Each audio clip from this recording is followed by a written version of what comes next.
You ever feel, well, stuck? Like you're just spinning your wheels in your career and you know you're meant for more, but you just can't seem to find the clarity to actually move forward?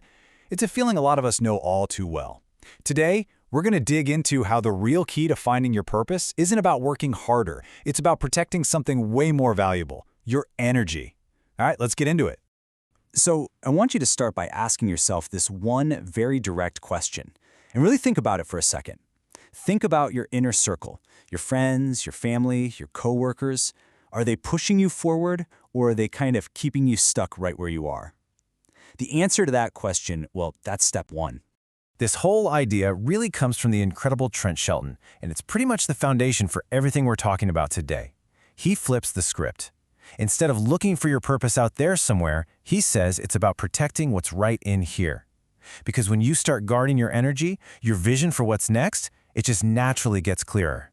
So, if you're feeling lost, the first thing you need to know is that it's not a character flaw. It's not a lack of ambition. More often than not, it's actually just a symptom. It's a sign that your environment, the people and the situations you're in are draining your energy and, honestly, robbing you of your peace. Think of it like an energy leak, and our first job is to find out where it's coming from. And listen, this isn't just some feel-good idea. It's backed by some serious science. There's this landmark study from Harvard that tracked people for over 80 years. 80 years! And they found that the single biggest thing that predicts a happy, healthy life isn't money or fame. It's positive relationships. So the takeaway is pretty clear, right? If you want to fix your energy, you have to start with the people around you. And that brings us to our first real piece of homework, doing an audit of your inner circle. Now, this isn't about being cold or cutting people off randomly. It's about being really honest with yourself about who lifts you up and who kind of holds you down. It's all about creating an environment that actually supports the person you're trying to become. One of the biggest red flags to look out for is this dynamic called non-reciprocation. You know what this is. It's that classic one-way street friendship.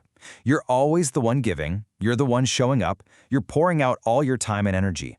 But when you need that support back, crickets, they're nowhere to be found. Just recognizing this pattern is a huge first step to plugging a major energy leak. I mean, this just lays it out so perfectly, doesn't it?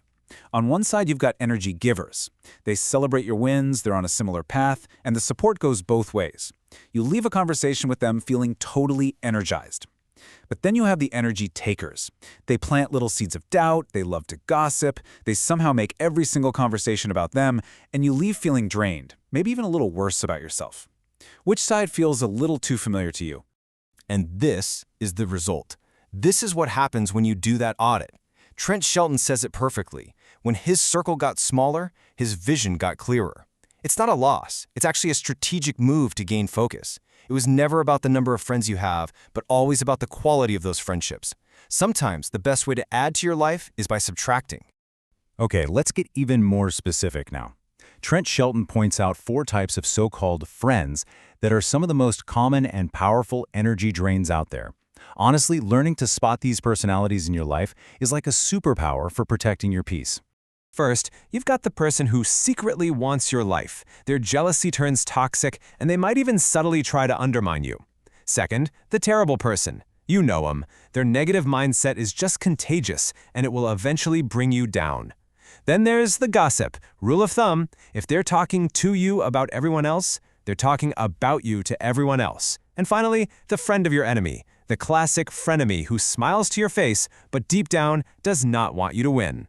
Okay, so protecting your internal world, your energy, that's one massive part of the battle. But the other half is navigating the outside world, right? Especially when you're trying to build something new. The story of Alex Hormozi is a perfect example. This guy went from being completely broke, we're talking sleeping on a friend's futon, to building a $100 million business empire, all by learning how to manage his energy and avoid some really common traps. And that brings us to the really practical side of things. We're going to look at some common business mistakes, but we're going to reframe them. These aren't just little errors. They are massive energy vampires that can suck you dry and stop you in your tracks before you even really get going. Trap number 1, starting without a solid plan. It's like trying to sail a ship in the middle of a storm with no map and no compass. You just end up wasting a ton of energy reacting to every single wave instead of actually steering toward your destination. You get exhausted and you go nowhere. A good plan focuses your energy where it's going to make the biggest impact. Oh man, trap number 2. This is a big one. It's the belief that you have to do everything yourself. This is a one-way ticket to burnout, my friend. Every single hour you spend doing something that isn't your core strength is an hour of your most valuable energy just gone. Learning to delegate isn't a sign of weakness. It's a sign that you're smart about managing your energy. Trap number 3 is underestimating your brand. And look, your brand isn't just a logo. It's your reputation. It's the energy people feel when they think about you or your work. And when that's weak or confusing, you have to constantly burn your own energy explaining and convincing and justifying. A strong brand does all that heavy lifting for you. And the final trap we're going to talk about today is setting completely unrealistic expectations. Believing in overnight success, it's like putting all your energy into an all-out sprint at the beginning of a marathon. The moment you realize how long the road actually is, you've got nothing left in the tank. Realistic expectations are all about protecting your motivation for the long haul. Okay, so we've looked at our internal world, our relationships, and we've identified those external traps that drain our professional energy. So now what? Let's bring it all together into a simple but really powerful playbook you can use to take action, like right now. Here it is, 4 simple steps. Number 1, audit your circle. Get real about who fills you up and who drains you. Number 2, set your boundaries. That means having those tough conversations to protect your peace. It's so worth it. Number 3, build your plan. A simple roadmap is all you need to focus your energy. And number 4, focus your actions.